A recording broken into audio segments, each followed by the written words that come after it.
قصة مول طاكسي مع ونين. السلام عليكم. هاد القصة اللي غادي نعاود لكم قصة حقيقية 100%. هكذا كيقول السيد اللي وقعت ليه هاد الواقعة المرعبة، كيقول باللي القصة حقيقية وقعت ليه شخصيا. جيب شي حاجة تشربها وزير قلبك وخليك معايا. نبداو في القصة. هاد الشي اللي وقع ليا كان سبب في الصمت ديالي مدة ديال سنة ونصف. ما كندويش، غير كنبتسم وكندوي بالإشارة، وأنا متبع حصص عند الطبيب النفساني. من بعد ما وقعت لي هاد الصدمة، وإلا كذبت عليكم فيها ربي يحاسبني. في عمري 38 سنة، شوفور ديال طاكسي بيض، مزوج وعندي بنت وولد. هادشي اللي غادي نعاود لكم وقع لي في العطاوية في طريق دمنات. دابا واحد شي 5 سنين هادي، غادي بواحد العائلة تلاقيت بها حدا المحطة الطرقية ديال ولاد سيان. طلبوني ورغبوني نوصلهم في الوقت اللي انا راجع في حالي للدار. بانوا ليا ناس معقولين ومتقلين وكانوا مزروبين، والكيران ديك الساعة كاملين دايرين اضراب. راه الناس ولاد الدرب الكبير وعين البرجة غادي يعرفوا هاد الشي. ما علينا، تفاهمت معاهم على الخلاص، هزيتهم، شدينا الطريق مع ديك 9:30 ديال الليل غادي، وكندوي مع الاب ديالهم اللي كان بارك قدامي والمدام ديالو وبناتو اللور. الطريق كامله وانا كندوي معاهم مقشبين وناشطين. واحد الوقيته وصلنا لواحد الدوار سميتو دوار ولاد صالح. قال لي السيد وقف انا الله يخليك، نعطي واحد الامانه بالزربان للوالد ديالي كيسكن هنا، غير واحد 4 ساعة الله يجازيك بخير. انا على نيتي قلت لي خذ راحتك، غير ما تعطلش عليا عافاك. صافي بقيت مع مرتو وبناتو في الطاكسي. زدت شويه في صوت الراديو، بديت كنسمع شويه ديال القران، ومره كنشوف في المرايه، كنشوف شكون جاي ورايا، وكنشوف مرتو وبناتو سقلو غير بنصعين من بعد ما كانوا محيحين ونشطين. سولتهم وقلت لهم واش الوالد ديالو عايش مع خوتو هنا ولا غير بوحدو. ما جاوبونيش.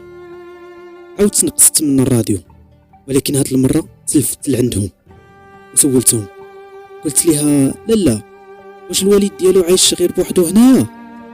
ما جاوبونيش، ولقيتهم كيشوفوا فيا كاملين واحد الشوفه ماضيه، وانا ندير واحد الضحكه صفراء حيت ما فهمت والو. صافي جبت قرعه الماء بديت كنشرب. شويه بقات بنتهم وهي تقول لي بابا ما غاديش يرجع، غير كذب عليك. ثقوا بيا. باش سمعتها والطريقه باش قالتها بديك الثقه وهي الصغيره فيهم، اللي زاد خوفني هو كلشي بقى ساكت. قلت ليها كيفاش علاش؟ كنضحك ديك الضحكه الصفراء تاني. باش شفت في المرايه كيبان لي البنت الصغيره ولات هي الوسطانيه، والكبيره على اليسار، والام في اليمين، وكتاكل في شي حاجه واحد الطريقه مزروبه. صافي تما بديت كنتخربق ودارني راسي. انا كنت ديجا مبلاصي الطاكسي في واحد البيستو حاضي، والظلام والخلا والقفار. بديت كندير راسي كنغني بشويه بحال لا ما مسوقش ليهم حتى يجي باباهم. وما بقيتش قادر نشوف وراي بكل صراحه. شويه شفت المكانه لقيت السيد تعطل بزاف. يلا بغيت نهبط نشوف واش جاي، كنحس بشي واحد كينغص فيا في ظهري، وغير درت وهي تفل عليا ديك السيده في وجهي وكتغوت بالجهد بواحد الصوت في شكل سير عطية تساح، اشنو بغيتي عندنا؟ عجبك الحال دابا؟ وانا ديك الساعه مشى ليا الشوف شي 50 ثانيه وجاتني بحال الدوخه. باش رجعت الوعي حليت الباب بالجهد باش نشرهم كاملين نخرجهم ونهرب بحالي. باش حليت الباب كانت الصدمه الكبيره، ما لقيت حتى واحد في الطاكسي. فين مشاو هادو؟ بسم الله الرحمن الرحيم. خوتي وربي شاهد على هاد الهضره. فشلت وطحت على ركابيه وكان بكي. نط بزز ديمارة الطاكسي، تلفت على الطريق، بغيت غير نهرب ديك الساعه ونبعد، وغادي بواحد السرعه خياليه. حتى بانت ليا الطريق جديتها وبقيت غادي، واخا ما عرفش اين الطريق شديت، وما بانت ليا حتى بلاكه. شويه كيبان ليا واحد البراج وانا نفرح شويه، ورجعت فيا النفس. عاودت ليهم وسولتهم فين انا، قالوا لي في الجواله. المهم قالوا لي ما تخاف من والو. كيفاش ما نخافش وانا ديك الساعه حاشاكم مسكت سروالي بالخلعة، وأنا راجع ما بقيتش قادر نشوف في المراية، ومخدم الراديو على الجهد غير باش نتسلف شوية ديك الخلعة. وصلت لكازا، دخلت وقلت الحمد لله. بلاصة الطاكسي سلمت على العساس، قال لي الحوايج مقطعين. تعجبت حيت انا كاع ما شفتهم ولا حسيت بهم بلي مقطعين. قلت ليه حتى الصباح ونعاود لك.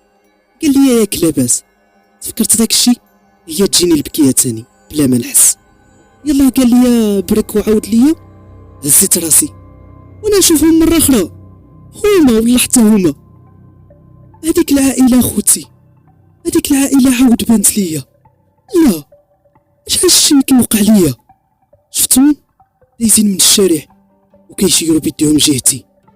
في ديك اللحظه ما نكذبش عليكم، صافي فشلت، ما بقيتش حاس براسي، حتى فقدت الوعي ديالي وغيبت. حليت عيني لقيت راسي في السبيطار ديال محمد الخامس، ودايرين بيا عائلتي، امي وبا وخويا الكبير.